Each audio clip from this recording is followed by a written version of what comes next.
All right. Hi, everybody. I'm Stephanie Lindloff from Our Natural Wisdom. So glad to have you here for another episode of Reclaim Your Peace with Mother Earth. And happy full moon. It's the harvest moon today, September 17th. We also have a lunar eclipse that is going to happen tonight, and it's a super moon, which means that the moon is the closest to the Earth, one of the times that it's the closest to the Earth. So the moon is going to appear really big, and it's going to be quite spectacular. I hope you get a chance to check it out. I believe the eclipse is happening around 9 p.m. Central Time. So, but check it, double check that yourself if you wanted to catch it tonight. Um, this is a time, the eclipse season is a time that a lot of people, a lot of women, especially women that are highly sensitive, can feel like the energy is a little chaotic or a little unpredictable, a little uncertain, and that can bring up anxieties for you. And it's just an energetic shift, right? And we know that these energies ebb and flow through our lives, through our lifetimes, through really every moment. And that's one of the things that connecting more deeply with Mother Earth helps you be able to recognize, notice, and be with more confidence and with more security that things do shift. So today, I want to share with you a very simple practice that I have been teaching for years, that I practice myself, and that really brings some beautiful gifts into our lives. And that is creating a regular practice of connecting with the land that you reside upon. When we think about our connection with the land, with nature throughout history, we as humans have always had throughout history a really strong connection with the land because we depended upon it. It was the provider of everything for our lives, for our health, for our families.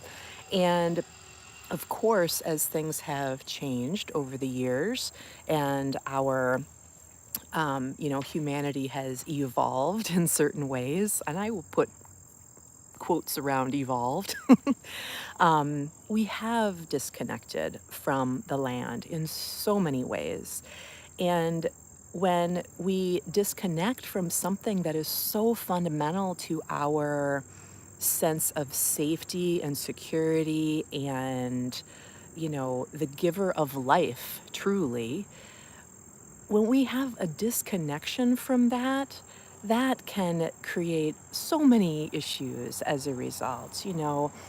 Increased anxiety, sadness, grief, depression, all of these things that so many of us, especially those of us who are highly sensitive and that have a deep love for nature, when we miss out on this deepened sacred connection that we have with the land specifically that you reside upon. Now, notice that I'm not saying the land that you own, I'm saying the land that you live upon, whether you live in a home or an apartment or a condo. If you live on a houseboat, consider it the water that you reside upon.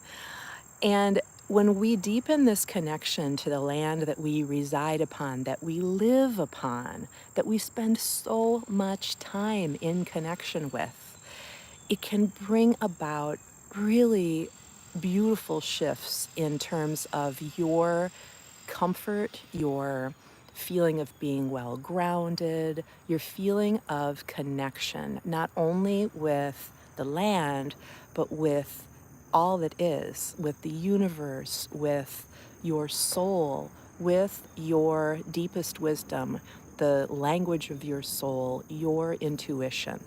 So when we allow ourselves those moments to connect with the land that you reside upon, you're really giving yourself a gift. And I've called this little practice so many different things. I think today I'm just going to call it your sacred walk. It could be your sacred stroll. or even just your sacred standing. You don't have to be necessarily moving for it. And really, the basics, it is very basic, is at least once a day, if at all possible, take a few minutes to simply walk, stroll around the land that you reside upon. Take time to notice the changes that are happening in nature on those in that land that you reside upon. See how there are shifts and cycles and phases. Notice the little things, the things that you would often overlook if you were taking a quick walk through or just mowing the lawn and getting it done, or even if you're just going out to work in the garden. I am a avid gardener, love gardening, especially for native plants, because that is so restorative to Mother Earth, to the land that you reside upon, and is directly helping to restore lost ecosystems by replanting native plants on the lands that you reside upon. Again, if you do not have property yourself, there are so many ways that you can do this. You can plant plants in pots or on a rooftop garden. There's so many ways to go about that, but I'm getting ahead of myself. I really want to encourage you to take some time, ideally in the morning and in the evening, to stroll around the land that you reside upon. See what you're drawn to, see what speaks to you on a particular day, because there are so many reasons that you are being drawn to really observe, notice, and connect more deeply with particular aspects of nature, whether it's flowers or bees or butterflies or simply, lichen on a tree or mushrooms that are popping up in your lawn. Notice these things. Allow yourself to just be in a place of curiosity and observation. This will create so much expansiveness within your energy field and will really allow you to step into a place of stillness that offers you so much healing. That place of stillness that can really quiet the chatter in your brain that can contribute to anxiety. That stillness that allows you to tap into your creativity, maybe into your memories, maybe into your visions of what you most want for your future. There's something very clarifying about taking this time to stop and observe and notice the nature that is happening on the lands that you reside upon. And the fact that it is quite literally the space that you are also occupying is so powerful, because you are a part, you are not separate from this land, from all of the nature that is around you. And you are especially connected with everything in the space that you inhabit. So when we start to see our connection to the space, the land that you reside upon, see it as something that is very sacred.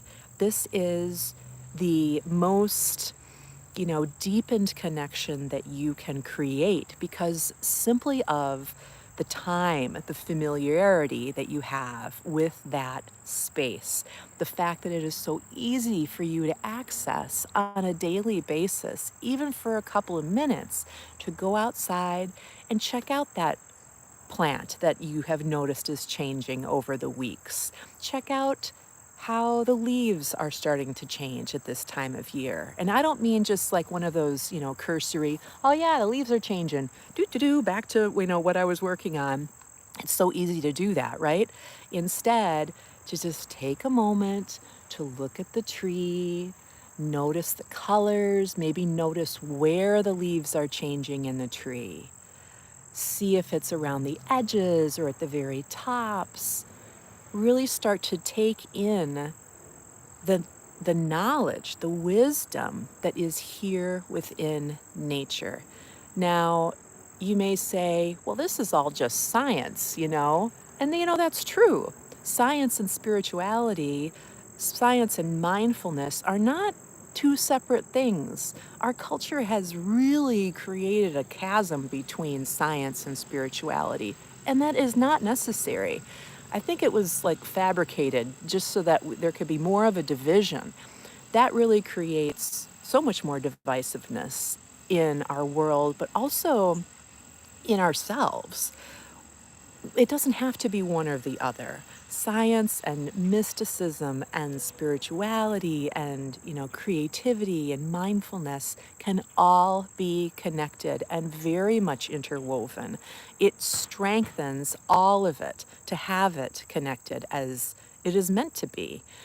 And when we really allow ourselves to observe the patterns, the changes, the phases of nature happening around us on and around the land that you reside upon, it helps you reclaim your inner knowing of how life takes place, how there are changes throughout the course of a season, a year, a day, a week, when you really start to notice the nature around you and the seemingly subtle changes that are happening, it helps you understand that everything is a process.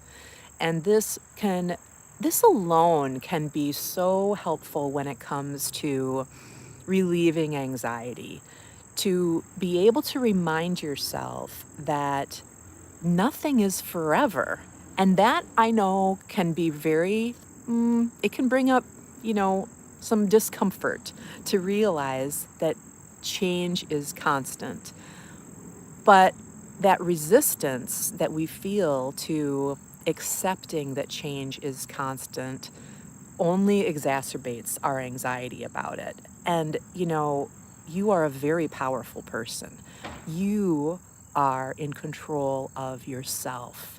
You have the ability to observe your own thinking and how those thoughts affect your feelings, the actions that you take, and ultimately the results that you gain in your life.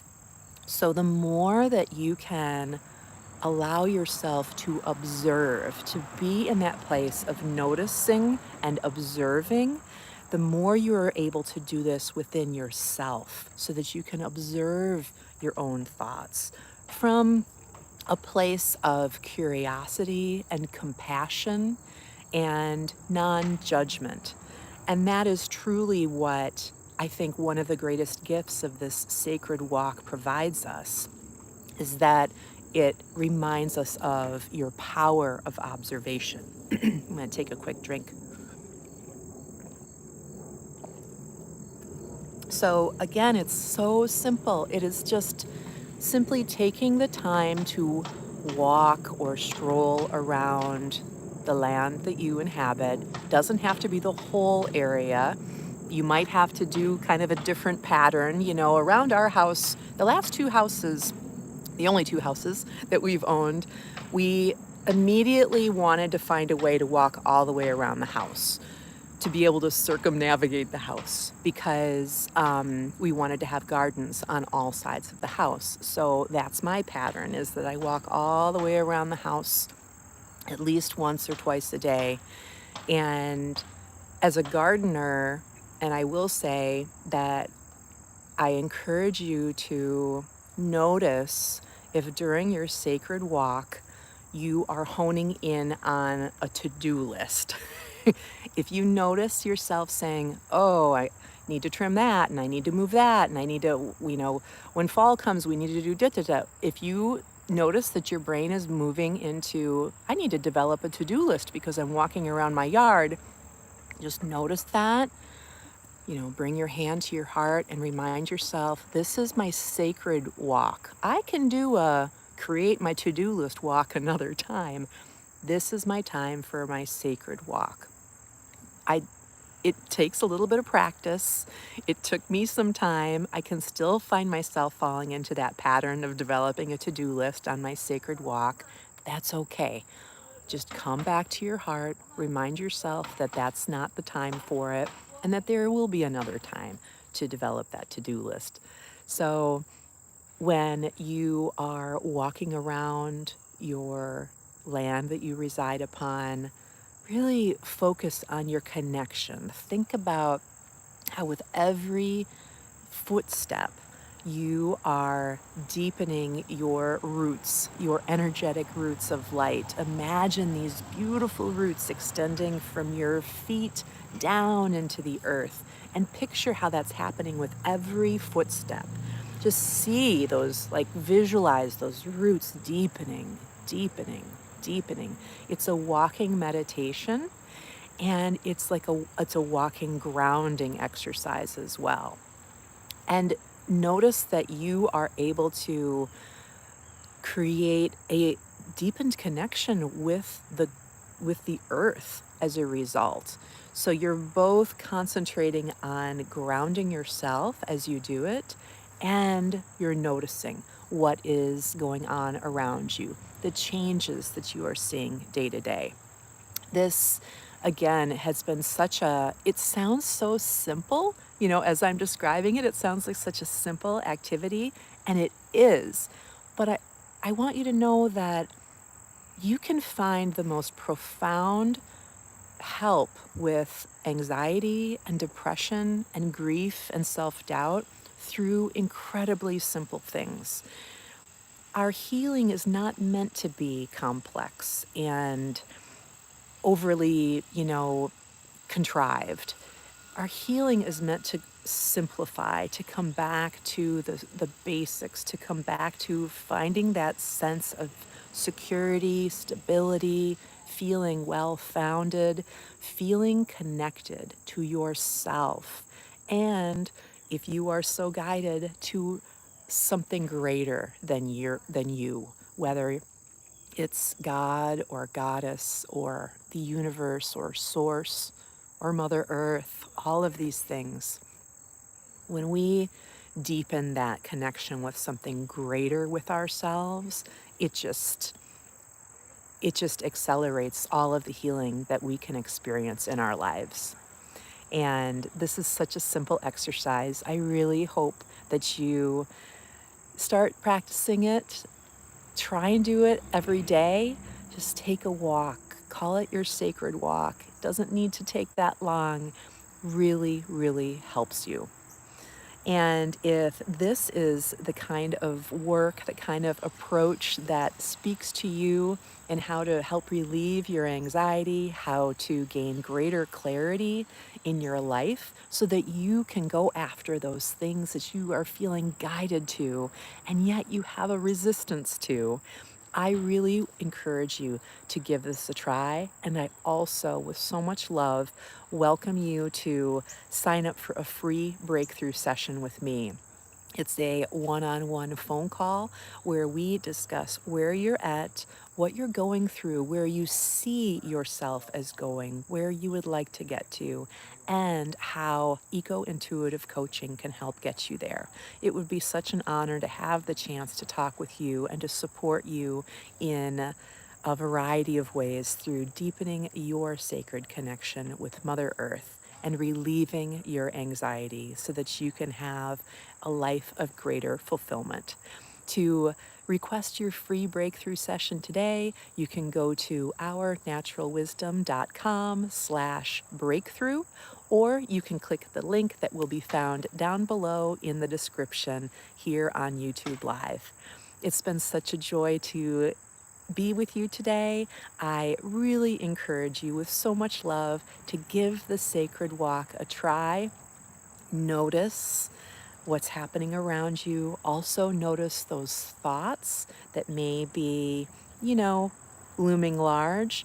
Observe them, notice them, and send yourself compassion. And then keep moving forward in your sacred walk.